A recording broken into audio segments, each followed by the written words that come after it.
Hello friends, myself Vandana Dave from Civil Department and my subject is Structural Mechanics 1. Previous લેક્ચરની અંદર આપણે sub topic number 1 bars of varying cross section complete કર્યું હતું અને એના numericals પણ complete થઈ ગયા હતા. તો હવે આજે આપણે sub topic number 3 કોમ્પોઝાઇટ section start કરીશું. સબ ટોપિક નંબર 3 છે કોમ્પોઝાઇટ સેક્શન. સૌથી પહેલાં તો કોમ્પોઝાઇટ સેક્શન કોને કહેવાશે? આ જે વર્ડ છે કોમ્પોઝાઇટ, એનો મિનિંગ શું થશે એ આપણે સમજીશું. આને હું ઇંગ્લિશમાં કહું તો if a bar is made up of 2 or more different material it is called composite section. ગુજરાતીમાં કહીએ તો જો કોઈ સેક્શન 2 કે તેથી વધારે મટીરિયલનો બનેલો હોય તો એને આપણે કોમ્પોઝાઇટ સેક્શન કહીએ છીએ. હવે તમને થતું હશે કે 2થી વધારે મટીરિયલનો કેવી રીતે કોઈ સેક્શન બનાવી શકે છે અથવા કોમ્પોઝાઇટ સેક્શન કેવી રીતે બને છે. તો એના એક્ઝામ્પલ આપીએ તો કોમ્પોઝાઇટ સેક્શન નથી કે એક જ ટાઈપના મટીરિયલનો હોય છે, અલગ અલગ 2 મટીરિયલનો બને છે. જેવી રીતે હું એક્ઝામ્પલ આપું તો સપોઝ કે સ્ટીલ પ્લસ કોન્ક્રીટ, એટલે કે સ્ટીલ અને કોન્ક્રીટનો જે એક મટીરિયલ બનશે એને આપણે કોમ્પોઝાઇટ સેક્શન કહી શકશું. કારણ કે 2 અથવા તેનાથી વધારે મટીરિયલ હોય અને ભેગા થઈને જો કોઈ સેક્શન બનાવતો હોય તો એને આપણે શું કહીએ છીએ? કોમ્પોઝાઇટ સેક્શન કહીએ છીએ. ક્લિયર? એવી જ રીતે એક્ઝામ્પલ આપીએ તો steel plus copper plus aluminium. તો આ તમારા કોમ્પોઝાઇટ સેક્શન કેટલા થશે? ટોટલ 3 મટીરિયલ ભેગા થાય છે, એટલે કે 2 અથવા તો 2થી વધારે એટલે 3, 4 ગમે તેટલા મટીરિયલ ભેગા થઈને જેવો એક સેક્શન બનાવે છે તો એને આપણે કોમ્પોઝાઇટ સેક્શન કહીએ છીએ. ક્લિયર? મેં તમને એના એક્ઝામ્પલ આપ્યા છે. હવે હું તમને એક ફિગર બતાવીશ જેના ઉપર તમને વધારે આઈડિયા આવશે કે કોમ્પોઝાઇટ સેક્શન કોને કહેવાશે. સ્પેશિયલી સૌથી પહેલાં તમારે આ ફિગર જોતાં પહેલાં તમને 2 વર્ડ ખબર હોવા જોઈએ. ફર્સ્ટ છે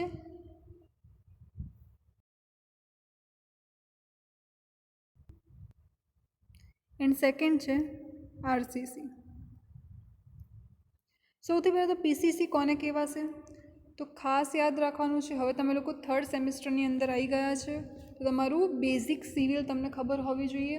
આ વર્ડ તમારા મેક્સિમમ યુઝ થશે આખી સિવિલ એન્જિનિયરિંગ લાઇનમાં. સૌથી પહેલાં તો પીસીસી કોને કહેવાશે? તો plain cement concrete. Plain cement કોન્ક્રીટને આપણે શું કહીશું? પીસીસી. ક્લિયર? હવે એવી રીતે જોઈએ તો આરસીસી કોને કહેવાશે? તો રેઇનફોર્સ્ડ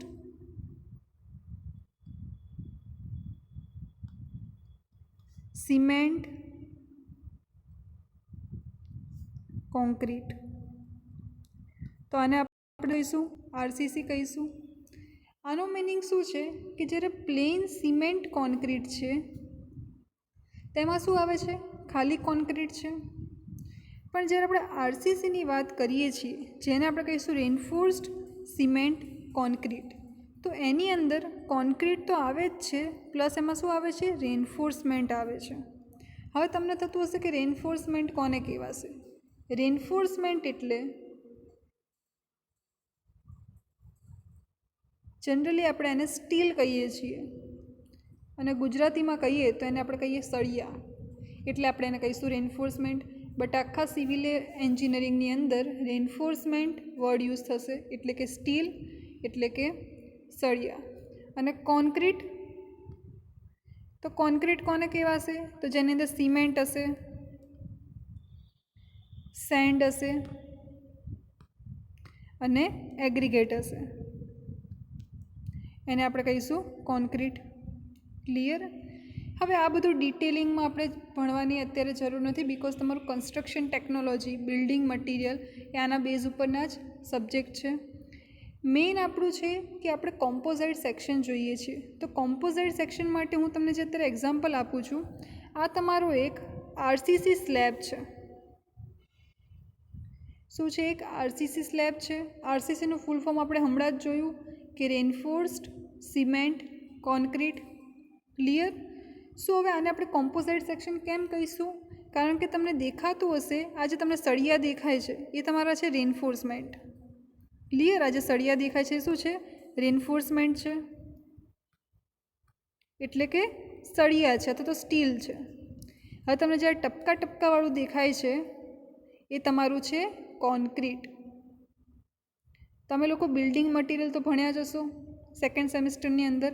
એમાં તમે ડ્રો કરો છો કે કોન્ક્રીટ એટલે કેવી રીતે ડ્રો કરવાનું, તો આવી રીતે ડ્રો કરવાનું, અંદર આવી રીતે ટ્રાયંગલ ડ્રો કરવાનું. ક્લિયર? તો આ તમારું કોન્ક્રીટનો સિમ્બોલ છે.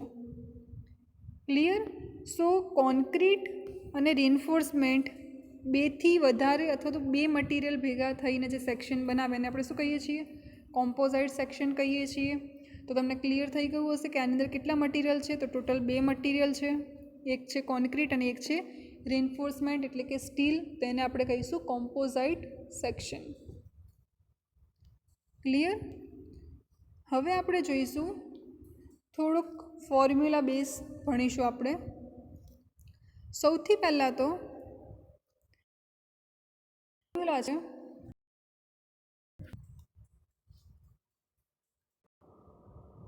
જો આપણે વાત કરીએ, અહીંયા તમને એક ફિગર બતાવેલી છે.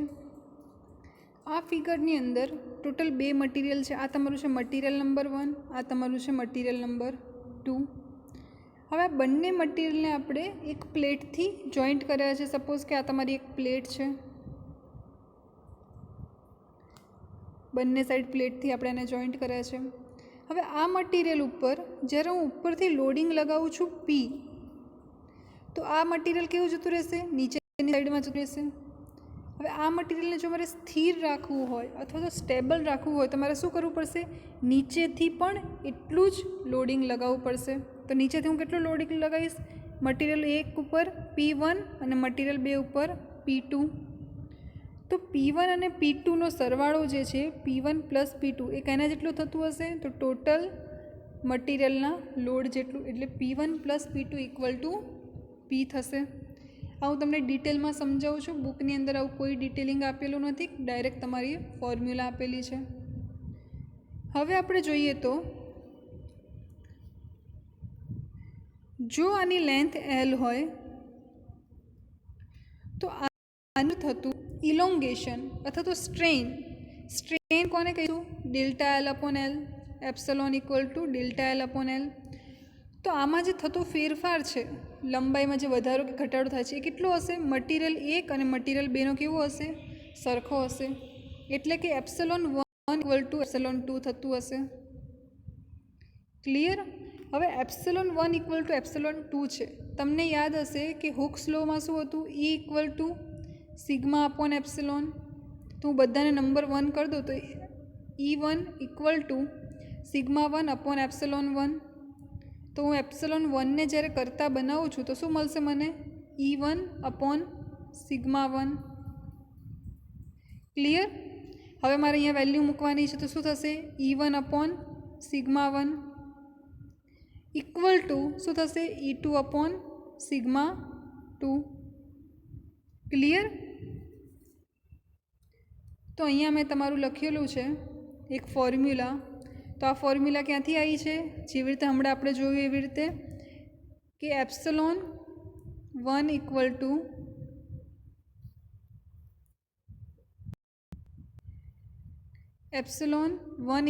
એપ્સલોન 2 છે. એપ્સલોનની ફોર્મ્યુલા માટે આપણે ઈની ફોર્મ્યુલા લઈશું સિગ્મા અપોન એપ્સલોન. તો એપ્સલોન શું થશે? Sigma upon E.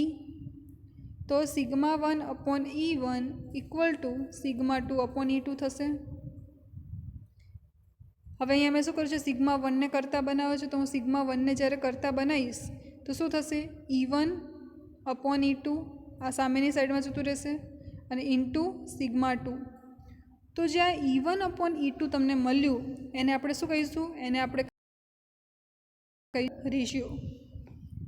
तो मॉड्यूलर रेशियो कोने कहेवाशे कि कोई अलग अलग जे पण मटीरियल है एनी मॉड्यूलस ऑफ इलास्टिसिटीना गुणोत्तरने शुं कहीशुं मॉड्यूलर रेशियो। पण आ रेशियोनी अंदर E1 नी वेल्यू ऑलवेज E2 करता केवी होवी जोईए मोटी होवी जोईए। तो आने आपणे कहीशुं मॉड्यूलर रेशियो। हवे आपणे आगळ जोईए तो टोटल लोड आपेलो छे आ मैं तमने हमणां समजाव्युं ए प्रमाणे टोटल लोड P केवी रीते मळशे तो P1 प्लस P2 करीशुं एटले तो load on material number 1 plus load on material number 2 clear. तो आपने आ मळी गयुं P equal to P1 plus P2। पर तमने याद ज हशे कि स्ट्रेस कोने कहेवाशे तो फोर्स अपॉन एरिया। तो आपणे शुं जोईए छे अत्यारे फोर्स जोईए छे तो P कोने कहेवाशे सिग्मा इंटू ए। हवे नंबर 1 माटे हूँ लखीश सिग्मा 1 इंटू A1 और नंबर 2 माटे लखीश सिग्मा 2 इंटू A2। क्लियर। आ तमारो छे कॉम्पोजाइट सेक्शन एनी अंदर तमारू मॉड्यूलर रेशियो आवे छे मॉड्यूलर रेशियो अने एक फॉर्म्युला आवे छे कि तमारू जे टोटल लोडिंग नीचेना सरवाळा बराबर होय छे जे तमारे खास याद राखवानुं छे। क्लियर। सो हवे आपणे आगळ जोईशुं एक्जाम्पल नंबर 1। आ एक्जाम्पल में सौथी पहला तो तमारे फिगर ड्रॉ करवानी रहेशे। कोईपण एक्जाम्पल अंदर फिगर आपेली हशे नहीं। सौथी पहला आपणे एक्जाम्पल समजीशुं अने पछी एना उपरथी आपणे शुं लाईशुं एनो आंसर लाईशुं। एक्जाम्पल नंबर 1 सौथी पहला तो एक्जाम्पल एकदम केरफुली रीड करवानो एमांथी तमने जेटलो पण गिवन डेटा मळे छे डेटा लेवानो एना पछी आपणे एने एक्जाम्पल ने सॉल्व करवानुं। क्लियर। सौथी पहला आपणे एक्जाम्पल जोईए एन आरसीसी कॉलम आरसीसी एटले के रेनफोर्स्ड सीमेंट कॉन्क्रीट एटले के कॉम्पोजाइट सेक्शन थशे। तो आ सम तमारो शेनो छे तो कॉम्पोजाइट सेक्शननो छे। क्लियर। तमने एना डायमेंशन आपेला छे 230 mm बाय 300 mm। क्लियर। हवे ज्यारे तमने आवी रीते डायमेंशन आपेला होय तो ऑलवेज जे फर्स्ट वेल्यू छे एने आपणे शुं लेवानी ब्रीड्थ अने जे सेकंड वेल्यू छे एने शुं लेवानी depth. Clear. Is reinforced with 4 number of 16 mm diameter steel bar एटले के 4 बार छे 4 स्टीलना सळिया छे पण एनो डायामीटर केटलो छे तो 16 mm डायामीटर छे। इफ परमिसिबल स्ट्रेस कोने कहेवाशे सिग्मा सी अथवा तो सिग्मा एस ने कॉन्क्रीट माटे होय तो सिग्मा सी स्टील माटे होय तो sigma S. Stress is permissible stress थशे। तमने शुं आप्युं छे परमिसिबल स्ट्रेस इन कॉन्क्रीट केटलो छे 5 kN एटले तमने सिग्मा सी आपेलुं छे अने तमने आपेलुं छे स्टील माटे 190 एटले सिग्मा एस आपेलुं छे। तो तमारे शुं फाइंड करवानुं छे total load carried out by column एटले के P फाइंड करवानुं छे P नी वेल्यू शोधवानी छे। क्लियर। सौथी पहला जोईए तो फिगर ड्रॉ करवा माटे हूँ तमने फरीथी आगळनी फिगर बतावीश कि आपणे आनी अंदर जोयुं हतुं कि ज्यारे रेनफोर्समेंट सीमेंट कॉन्क्रीट छे अथवा तो आरसीसी छे तो आरसीसी नी अंदर केवी रीतनुं स्ट्रक्चर हशे एनी अंदर जे पार्ट छे कॉन्क्रीट हशे एनी अंदर अमुक अमुक जग्याए शुं देखाता हशे सळिया देखाता हशे। क्लियर। आ तमारो फ्रंट व्यू छे पण आपणे जे फिगर ड्रॉ करीए छीए केवो ड्रॉ करीए छीए तो एना टॉप व्यूनो प्लान ड्रॉ करीए छीए। क्लियर। सो हवे आपणे एना माटे सौथी पहला तमने कॉलमना डायमेंशन आपेला छे तो हूँ एक आरसीसी नो कॉलम ड्रॉ करीश। अहींया मैं ड्रॉ कर्यो छे RCC no column.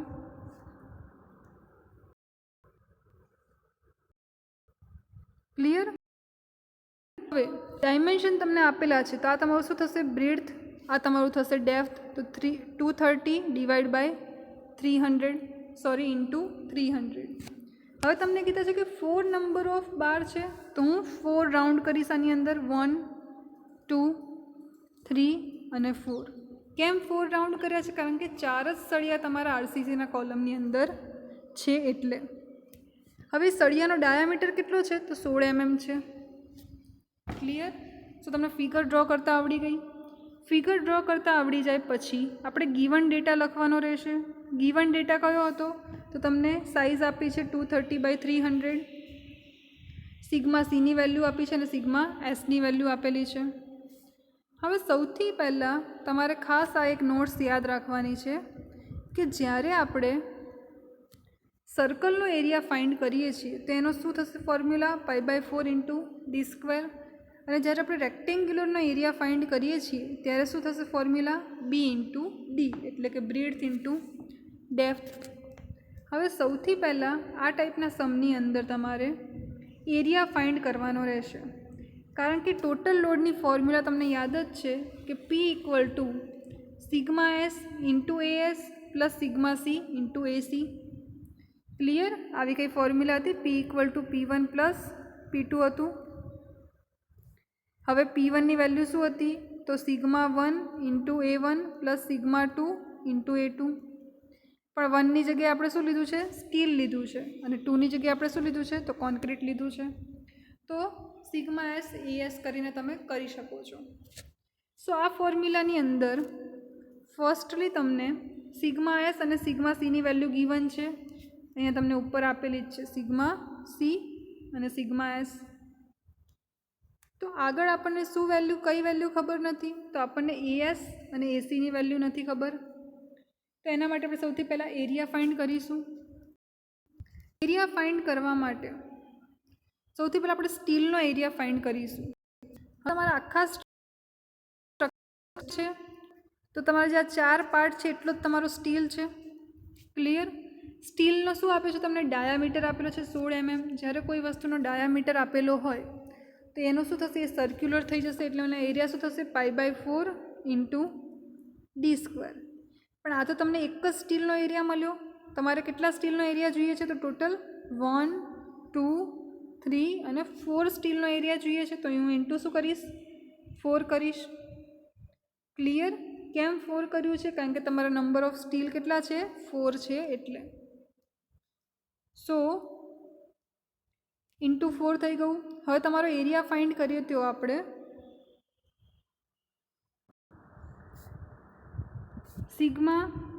AS = answer આવશે તમારો 804.25 mm². ક્લિયર? હવે મારે કોન્ક્રીટનો એરિયા, તો મને એરિયા કેવી રીતે મળશે? મારું આખું જ શું છે? કોન્ક્રીટ છે. આ બધું જ શું છે? કોન્ક્રીટ છે.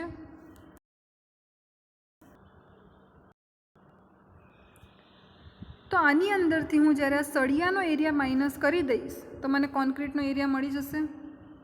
ક્લિયર? પણ હું આ કોલમનો એરિયા કેવી રીતે ફાઇન્ડ કરીશ? કોલમ શું છે? રેક્ટેન્ગ્યુલર છે તો B × D કરીશ. તો મેં સૌથી પહેલાં શું કર્યું છે? B × D. એમાંથી મેં શું માઇનસ કર્યું છે? તો મેં સ્ટીલનો એરિયા શું કર્યો છે? માઇનસ કર્યો છે. મારે કેટલી વસ્તુ જોઈએ છે? ખાલી આટલી જ વસ્તુ જોઈએ છે એરિયા માટે. આ સ્ટીલ મારે શું કરવા પડશે? માઇનસ કરવા પડશે. એટલે સૌથી પહેલાં હું શું કરીશ? એરિયા શોધીશ કોલમનો, B × D કરી અને માઇનસ શું કરીશ? ASનો એરિયા કરીશ, એટલે મને ACનો એરિયા મળી જશે. તો આફ્ટર કેલ્ક્યુલેશન તમારો આન્સર આવશે 681,195,7.75. ક્લિયર? આ તમારો થઈ જશે આન્સર. સો હવે ટોટલ લોડ કેવી રીતે મળશે? તો total load = P = AS × AS plus sigma C into AC. તો સિગ્મા એસની વેલ્યુ મૂકીશું, ASની વેલ્યુ મૂકીશું, સિગ્મા સીની વેલ્યુ મૂકીશું અને ACની વેલ્યુ મૂકીશું. તમને આફ્ટર કેલ્ક્યુલેશન તમારો આન્સર આવશે. પણ આન્સર શેમાં આવશે? તો ન્યૂટનમાં આવશે. જો તમારે કિલોમીટરમાં કન્વર્ટ કરવું હોય તો ડિવાઈડ બાય કેટલા કરવાના છે? 1000. તમને કિલોન્યૂટનમાં આન્સર મળશે. ક્લિયર? સો તમારો આ ટાઈપનું એક એક્ઝામ્પલ તમને કરવા માટે આપું છું. એક્ઝામ્પલ એવો છે કે એક RCC કોલમ છે. 300/400 mm એમાં રેઇન્ફોર્સમેન્ટ છે પણ કેટલા છે 4 છે. ડાયામીટર કેટલો છે એનો 12 mm છે. સિગ્મા સી અને સિગ્મા એસ આપેલો હોય તો તમારે પી ફાઇન્ડ કરવાનો છે. ગુજરાતીમાં પણ એ જ લખેલું છે કે 300/400 mmના કોલમની અંદર 4 સળિયા આપેલા છે 12 mmના. સિગ્મા સી અને સિગ્મા એસની વેલ્યુ આપેલી છે તો ટોટલ ભાર શોધો. ક્લિયર? સો નેક્સ્ટ લેક્ચરમાં ફરીથી રિવાઇઝ કરાવીને તમારા નેક્સ્ટ સમ થોડાક લેન્ધી અને ડિફિકલ્ટ છે જે આપણે કરીશું, તો આને તમે થોડુંક વધારે રિવાઇઝ કરી લેજો જેથી તમને નેક્સ્ટ લેક્ચરમાં વધારે ખબર પડે. Clear? So to be continue in the next lecture. Thank you for the watching.